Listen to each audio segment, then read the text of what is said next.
You're now listening to the Shipper's Toolbox, presented by Refund Retriever. Hey guys, Brian here from Refund Retriever.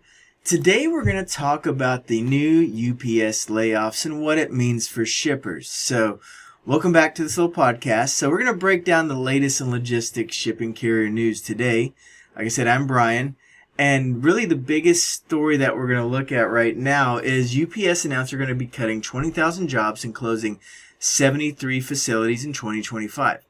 This is a huge restructure move. They try to adjust to a changing market. They see shipping dropping off. But what does this mean for you as a small parcel shipper?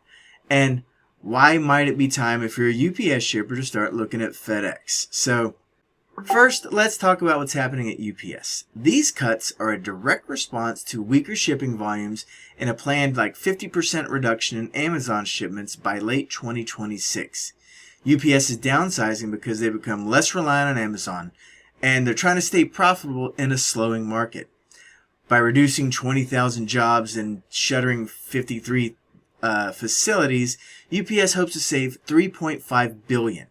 But for shippers like you, this isn't really a financial headline, it's more of a warning sign. Fewer facilities, fewer employees, fewer trucks, fewer planes, fewer hands on your packages. This could translate into longer transit times, capacity constraints, and less flexibility for your shipping. So, what should you as a small parcel shipper be worried about? Number one, service consistency. Will they be as good as they were? Will they lack the UPS guarantees, which we know they're not on anymore? But as UPS consolidates operations, you may see delivery delays. Reduced pickups. What if that driver doesn't hit your door every single day? Less reliable service in certain regions as well. They might pull out of certain places. Then you have to look at the peak season. Look at whenever they really get hit with capacity demands.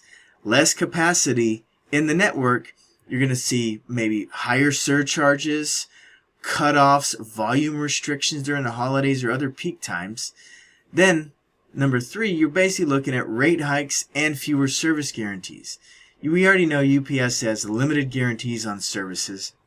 There's only a guarantee on International Express, Next Day Air Saver, and Second Day AM, which we see very few people use Second Day AM for our clients. So all this restructure, they might pull some of those guarantees back on those services. Now let's look at FedEx and why you might be in the position to look at FedEx. So FedEx is aggressively courting new business. They're offering competitive discounts, and if you're part of FedEx My Rewards, you still get that delivery guarantee on all service levels, something UPS pulled back on. FedEx is also doubling down on improving its ground network and customer service. They're adapting without the same drastic facility closures and layoffs that we're seeing from UPS, just in a different way. This is a little bit more stability, and this really matters, especially if you're looking for somebody who's going to take all the packages that you have going out the door at any time you want. So, is it time for a UPS shipper to really look at FedEx and look at what they're offering? It's worth serious consideration. If you haven't visited your parcel agreement in the past year, right now's the moment to negotiate. FedEx is hungry for market share, and they're in a position really to offer better rates, better guarantees, and I think fewer disruptions. UPS changes aren't just numbers on a press release. They're going to impact people handling your packages. There's those guys in the brown uniforms and the brown trucks. That's who it's affecting to make sure that Wall Street hits their numbers, to make sure their shareholders have a profitable stock. But it's those guys in brown that are really getting hit, the guys that have your package. The shareholders aren't worried about your package. The guys in brown were. So, diversifying to FedEx, looking at, what your capacity is, asking your UPS rep, hey, when December comes around, am I going to be able to give you 1,000 more packages a week or 10,000 more packages a week? You need to know that you're still guaranteed to give that. So the bottom line here is the shipping landscape is shifting. UPS is reworking things. FedEx is expanding. Small parcel shippers, I think, that are UPS need to look at FedEx a little bit more closely.